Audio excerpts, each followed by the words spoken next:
Hiya, I'm Robert, by the way. No, I like to come here a lot. Look at Glasgow. It's beautiful at night time. The lights they're gorgeous. Wish I could come here every day.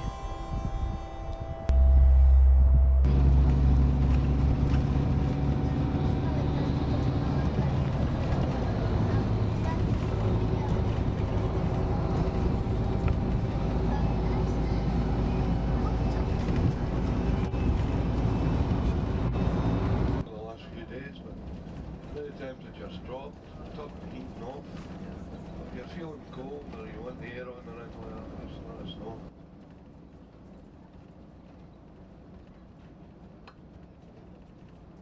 See, last year I decided I'd be a wee bit adventurous, you know, so I went hiking. Aye, I thought I'm going to go hiking this year. So I booked a bus, decided I was going to Loch Long, and away I went. My big jacket, my hoodies, everything was brilliant. All the way up there, beautiful. Then I got off the bus, and everything was fantastic. Oh, I forgot to tell you, I took some camping gear with me as well. And away I went. So, I started walking along the road. I thought, I'm a bit hungry. Wee chip shop in front of me. I decided to buy some chips and cheese. Fire on some tomato sauce. Fantastic. It was beautiful. Honestly. Nothing could have beat it. I thought to myself, I'm glad I done this.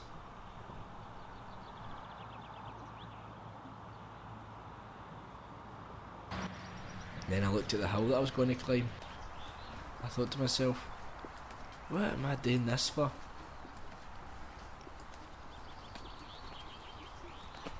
I'll tell you something else, it took me a wee while to find how to get up there in the first place. I found a wee stream, thought I'd go down and give it a try, you know.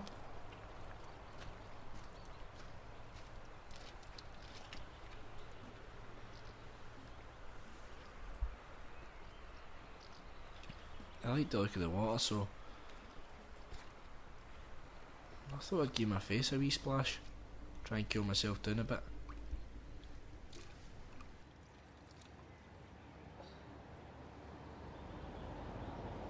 See, I was brought up in a wee place in the west end of Glasgow, a place called Knightswood.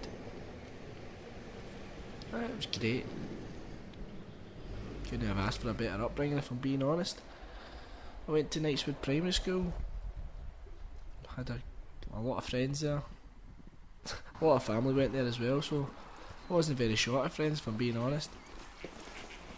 And then, when I was growing up, I kept thinking to myself, when I get older, I want to help people. I want to help people that are less fortunate than me. I always thought I was very fortunate growing up. Mum and Dad couldn't have done any more for me.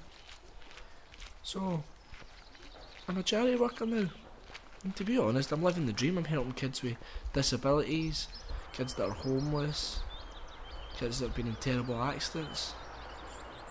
I'm raising a lot of money for them, if I'm being honest. And it just puts a smile on my face just to see the kids getting something out of life. Because I know I've got everything I ever need. Everything I ever wanted I got. So it's good to see the kids getting something that they want. Aye, you couldn't ask for much more if I'm being honest. See, I'm a very happy person. I don't think you could get much happier than me. Get a good life, stable job, lots of friends, good bit of money. Could ask for a bit more if I'm being honest, but what can you do? Happiness is my number one aim in life, and I've got it. So, that's that. You know, See, when I got up to about the middle of the hill, I was absolutely knackered. I thought, I can't go much further. So, got out my tent, fired it down, and voila, it was finished. I'm going to be honest, I'm no Bear Grylls. I'm packing a few pounds. It's not as if I can go any further. End up dead. So I went in, had a wee swatch at my tent. It was looking good to me. I thought, if I'm not going to go hiking any further, I may as well go and have a wee tour about the place. Look at my new home for the next 2 nights. So away I went, happy as Larry. Wee tree there, wee tree here. Brilliant. And see growing up, I always thought to myself, see that scene in Titanic when Jack's behind Rose? That's her name, Rose. And they're standing up at the very front. And she puts her horns out. And she's like, oh, I'm the happiest man. Well, I thought, I'm going to do that one day. And see, at this point in my life, this was the highest point I've ever been to. Highest point ever.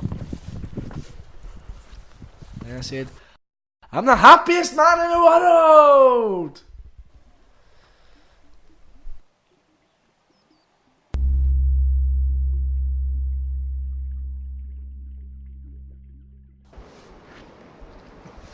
And see, when I was walking by this wee tree, and I thought, chow, I'm going to smash this wee tree.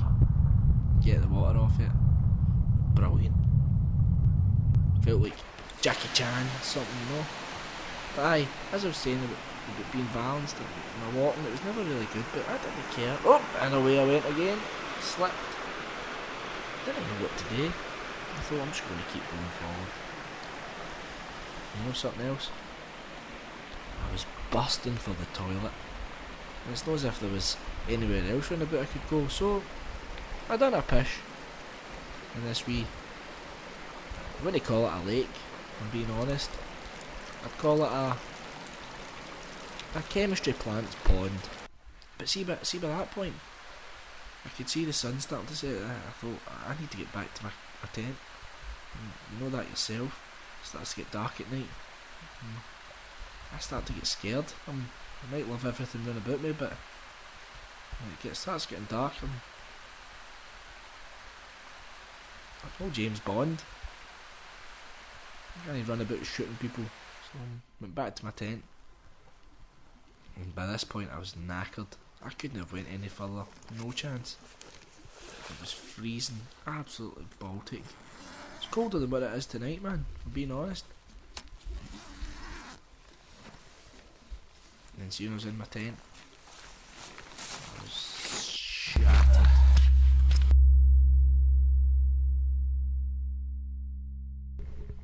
So I woke up the next day.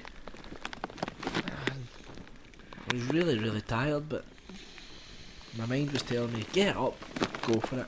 You came here to hike, that's what you're going to do. But my legs were feeling a wee bit tight, you know, so you could walk up the hill during the day.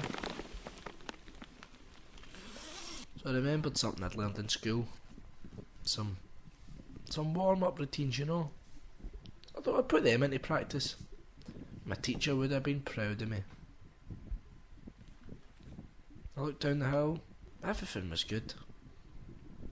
I was feeling loose, I was ready to go, you know. That way you're ready to achieve something during the day.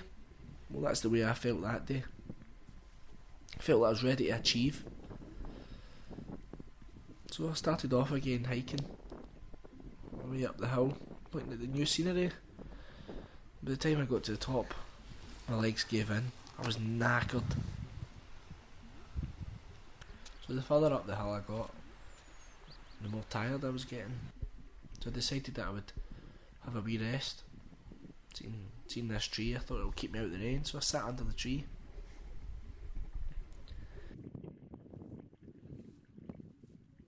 Took my jacket off and that, you know, as you do. I was really, really thirsty at this point as well. And see, when I sat down, This was the first point in my life I'd ever actually believed that the world was going round. Everything was alive. The scenery was beaming. The grass was... It was a different shade of green. It was lifelike. It was amazing. Such a great feeling.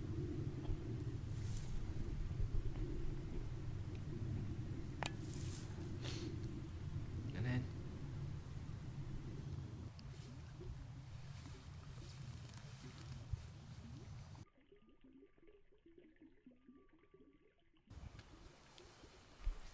when I started to get up, I felt like somebody was tuning into my head, like something was running through it. I didn't really know what it was. I couldn't see, I couldn't feel anything.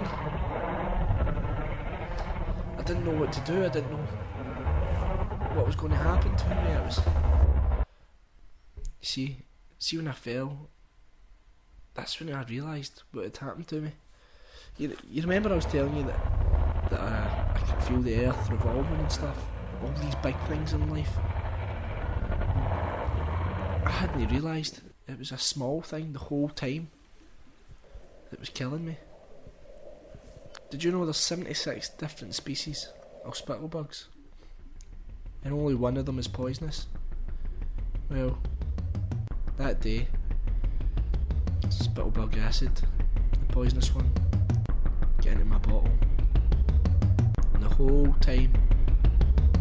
time I was drinking it, and I was thinking about all the big things in life, and I never even noticed this small thing. The spittlebug, the acid, it only lasts 5 minutes. Whatever was going through my head, the pain, it only lasts 5 minutes, but I never knew that then. I thought everything was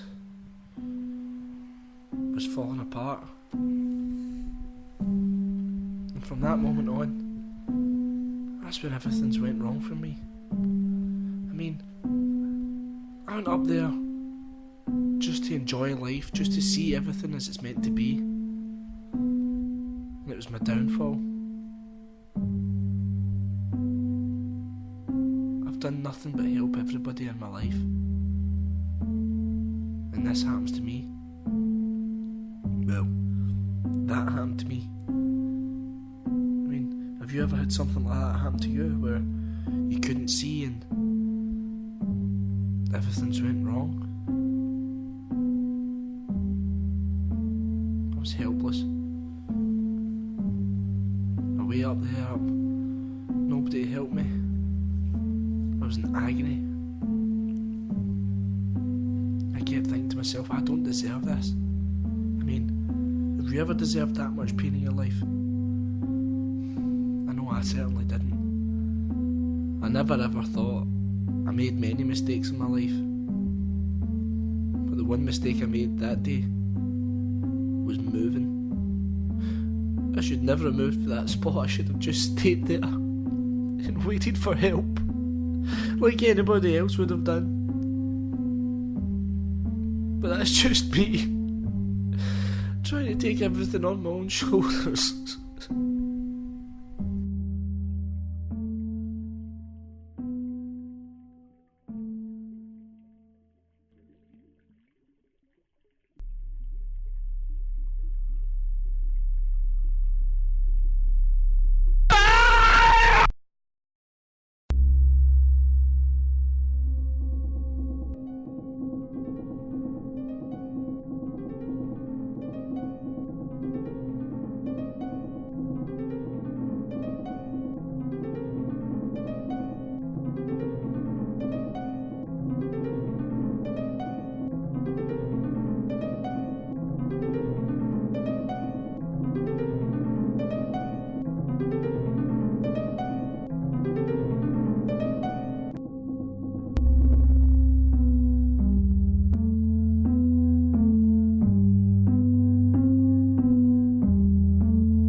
You can't even hear me, can you?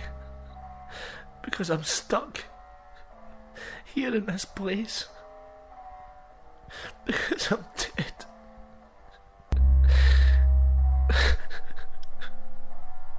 I just want someone to listen to me.